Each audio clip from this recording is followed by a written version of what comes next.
Correctional Institute's Ohio Civil Service Employees Association is under the umbrella of ASME.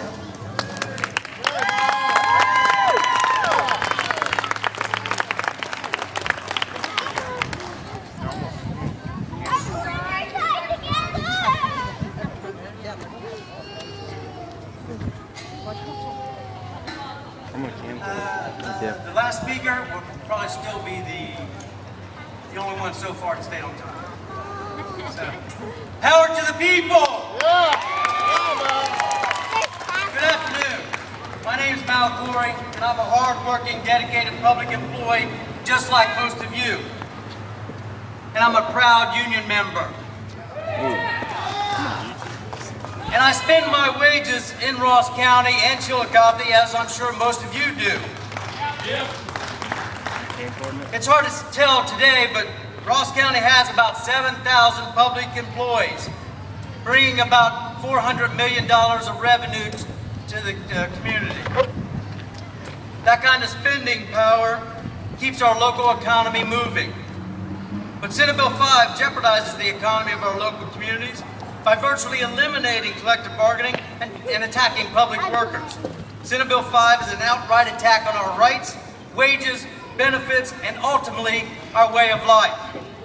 Proponents of the bill would say that I was wrong. Collective bargaining is in the bill, and workers will have the right to negotiate wages, hours, and terms and conditions of employment. I would say they're half right. The wording is in the bill, but Senate Bill 5 will radically alter the union's ability to make any difference in contract negotiations. It allows the employer to implement its own last best offer if an agreement is not reached, which gives the employer no incentive to bargain in good faith. That's not bargaining. Senate Bill 5 was introduced as a bill that was not going to create one job or save any money, but it was number 5 on the governor's list of priorities. So it's clear Senate Bill 5 was drafted with the intention to eliminate collective bargaining with state employees and cripple the bargaining power of all other public union workers. This bill was drafted to silence the voice of public workers. Imagine what the unemployment rate will be if public jobs are eliminated and wages are drastically reduced. We will see small businesses and restaurants forced to lay off or fire workers, and storefronts will be shuttered and closed. That's already happening! This is about survival of our local communities. This is about fairness. As the majority of our legislators are trying to shove Senate bill down our throats, and the governor so arrogantly signed the bill, we must stop this attack on collective bargaining and the public workers, the backbone of Ohio. Yeah! We want public workers. We need public workers. We are public workers. We go to work every day, ensuring our prisons and jails are secure. Our roads and bridges are safe to drive on, serving and protecting our citizens from crime, and willing to risk our lives running into a burning building to save another. We unselfishly respond to disasters, however large or wherever they may be, and thank a teacher for educating and molding the young great minds of our future. And public workers with compassion care for our sick and dying, our mentally disabled, and our veterans, and a number of other public services. I urge Governor Casey to stop the scapegoating. Collective bargaining and public employees are not the problem. In fact, collective bargaining has protected and will continue to protect the working class and ensuring safe working conditions and fighting for a fair wage while saving millions of dollars. Your problem, Governor, is that it's a roadblock to your true agenda, destroying the middle class and lining the pockets of your corporate friends and rich buddies.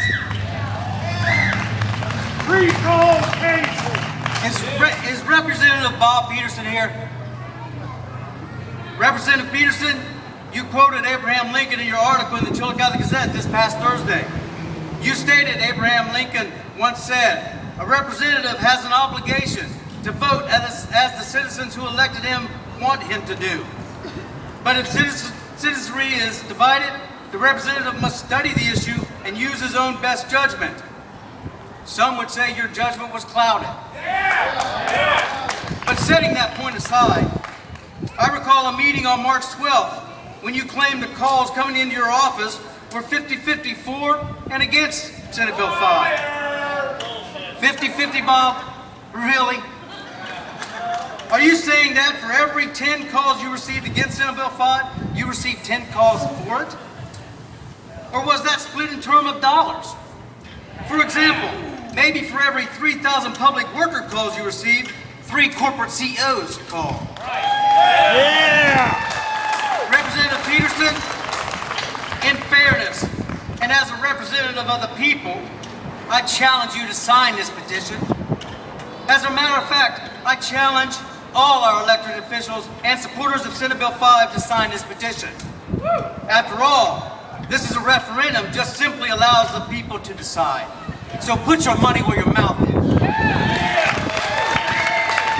People, collective bargaining, public workers, and our local economies are under attack.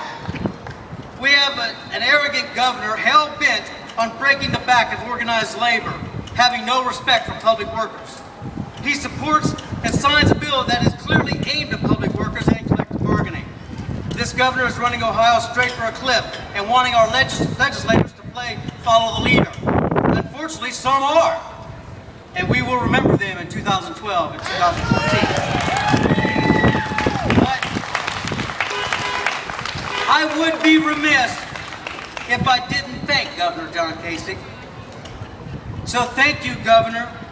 Thank you for waking a sleeping giant, organized labor. Now that we're on fire, unified, and standing in solidarity, we need to keep this momentum going. Keeping in mind, this is not a sprint. This is a marathon, and we together will cross that finish line in November, sending a message to the governor and our legislators that we, the people, have spoken. Before I close,